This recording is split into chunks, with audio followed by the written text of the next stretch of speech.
Okay, this episode is I'm going to show two methods of how to get your water into your holding tank inside your RV. And here, I have the city water connection. That's easy enough, but when you're out boondock camping, you're going to have to put water in up here.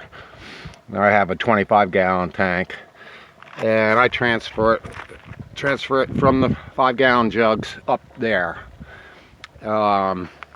There's two different methods. I was doing it by solar. That's a 20-watt panel, and I was charging up a 12-volt battery.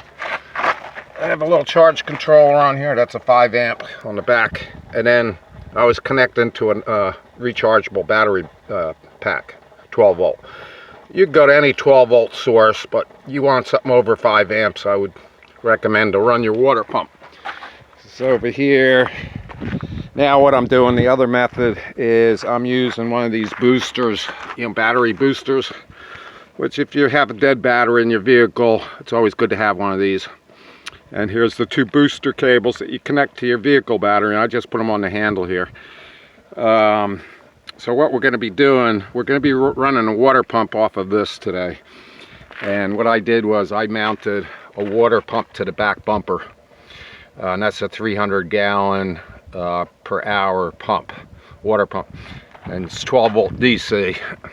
So that's bolted right on the back. And I have my electrical junction box back here. So when I'm traveling, I can put all my wires and stuff from the water pump inside that box. It's also on the back bumper.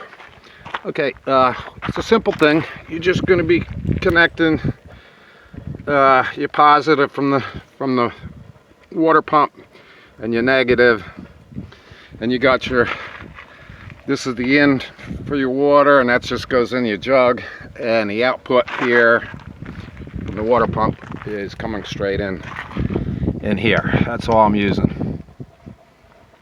Okay. So let me just show you. All you gotta do, it's a real simple system that I pretty much just figured out on my own. So when we turn it on, it'll pump out the water. I'll give you an idea how much it pumps out. So it's pretty good. It only takes about, 3 or 4 minutes to do 5 gallons, pump 5 gallons in here into your tank. Nice and easy, no effort. Sure, what's going on here? Why is this coming out? Okay, there you go. So that's all I'm doing to get my water into my water tank. And like I say, instead of using this, you could use any type of battery. Let me just turn this off for a second. You could use any type of 12-volt battery to run this pump. Okay. So, like I say, I was doing it completely off-grid with a solar panel, a little 20-watt solar panel with the charge controller, tiny little charge controller on the back. And this was going to my rechargeable battery pack, which the one I was using was about the size of a cigarette pack, and it held 5 amps. And that was plenty to run my water pump. But any 12-volt DC battery, this is plenty, to charge. Just a little 20-watt panel is plenty to charge your battery, because you're not going to be doing this every day. I only have to pump water in it maybe once a week. So anyway, there was 2 tips on how to get your water into your water holding tank. And I recommend these from Harbor Freight. They're only about 50 bucks. It's also a good backup just in case you have a dead battery, which a few times I've used it for that in my vehicle.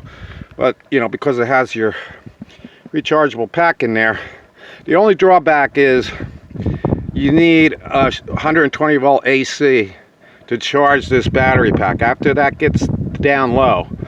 So out in the boondocks, I have to charge it using my gas generator. But you could do it by solar also, but will have to be charged every so often.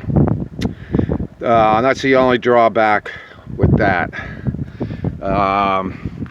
Otherwise, you can do it completely with solar panels, charging a 12 volt rechargeable battery. So anyway, I hope you found those tips useful. Like I say, you don't really need a powerful pump like this. It's 300 gallons per hour. You could get by with almost anything. But like I say, that'll do 5 gallons every 3 minutes or so. So I can pump a lot of water in there quick with this. But you could go with a much smaller pump if you needed to. Okay, that's my tip of the day. Gonna have what they call a super full moon tonight out here in the desert. It's at its perigee, closest point to the earth. Tonight's supposed to be like 17% larger and quite a bit brighter than normal. So it's going to be coming up over the Pagosa Mountains right back there. So it should look pretty cool. Anyway, this is April 2020. This is Eagle Eric signing off.